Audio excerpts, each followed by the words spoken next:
I'm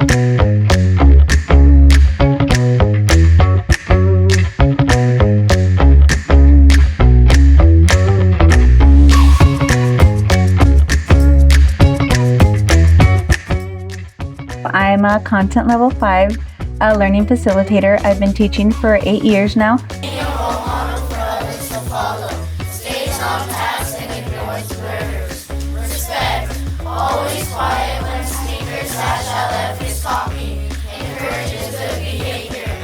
Cajero has been a game changer in my classroom.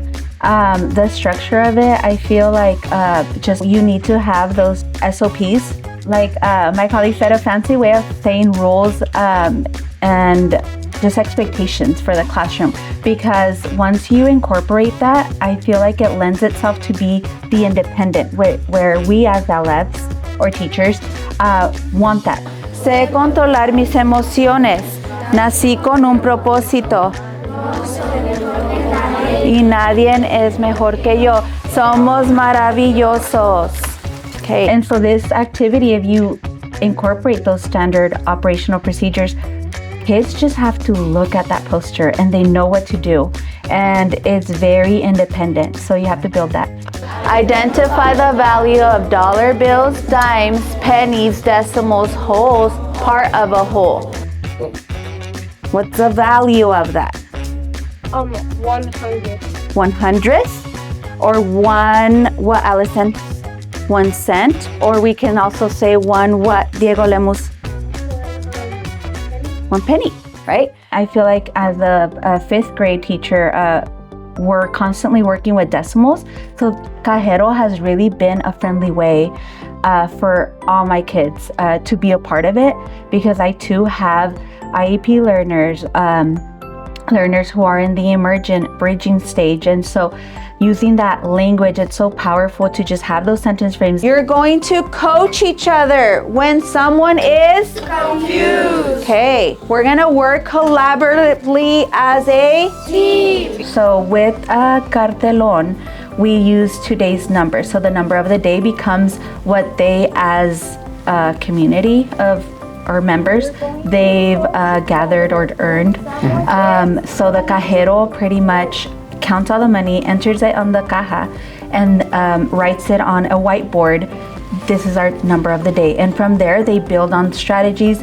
I'm big on coaching, so I always tell them, good coaches, you know, we help each other out and we build on the skills. So some of us might be strong in cajero, but then cartelón, it's like, how do I connect that, right? So there's a box where they're still using the sketching. So now they're going from hand manipulatives to now sketching.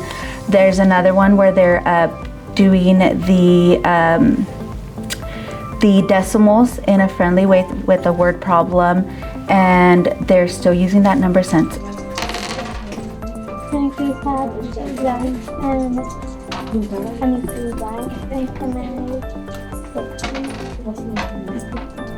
In 5th grade, we're big on the sense part of it. And so since they're coming with the knowledge in previous grade levels with dollars, now we're tying in those cents to it. And so it's organized and the learners have that visual right in front of them. Oh, I like to exchange these what?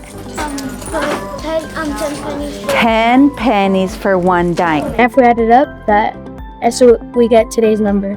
And that today's number, it's going to be for everyone in this table. Because every table is going to have their own today's number. So I made sure that they, once again, had their anchor chart right next to them. They had their placemats.